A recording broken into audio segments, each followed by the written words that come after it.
What do you think of Donald Trump's show so far?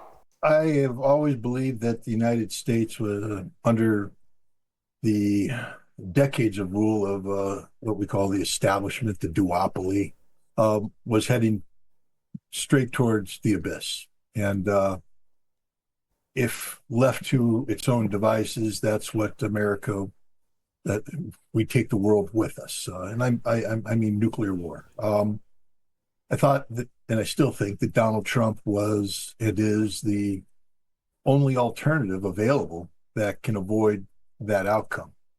One of the things I've said about Donald Trump is that he aspires to revolutionary change. This doesn't mean good. This doesn't mean smooth. This doesn't mean constitutional. This doesn't mean any of the things that people might believe that you're talking about when you're seeking an alternative to nuclear suicide through the duopoly. Donald Trump's doing exactly what Donald Trump said he was going to do, and anybody who thought otherwise was in a fantasy world.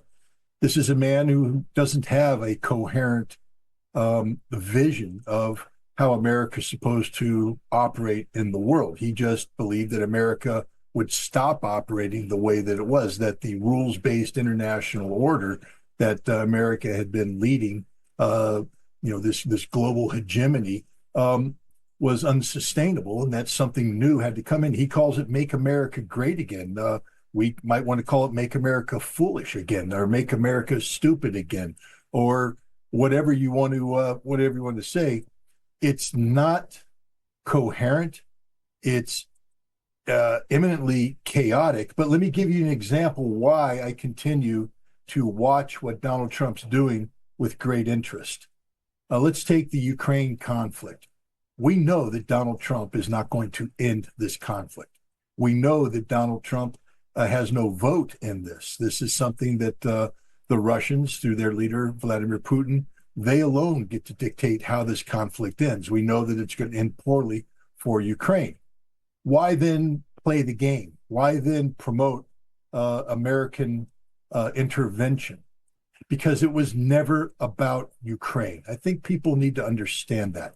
It was about a larger Russian-European interface. If you take a look at the draft treaty that Russia put on the table back in December of 2021 to both NATO and the United States, it sought a new European security framework, which is broader in context than simply focusing on Ukraine. It's how Russia and Europe and the United States would interface in a way that was respectful of mutual spheres of interest and influence.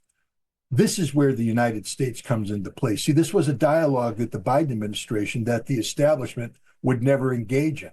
But this is the very dialogue that I believe that Trump is going to have with Putin about a post-Ukrainian conflict European, new European security arrangement, which would be radically different than in the past. NATO will probably not be a meaningful part of this dialogue for much longer. Now, if people say they support the demise of NATO, how do you think that's going to happen?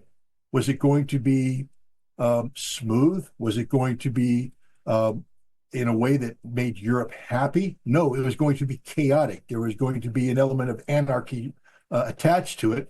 The United States was going to have to do things that the United States never would have been conceived of being capable of doing. For instance, speaking about seizing Greenland away from NATO ally Denmark. This is all part and parcel of a new approach, a revolutionary approach.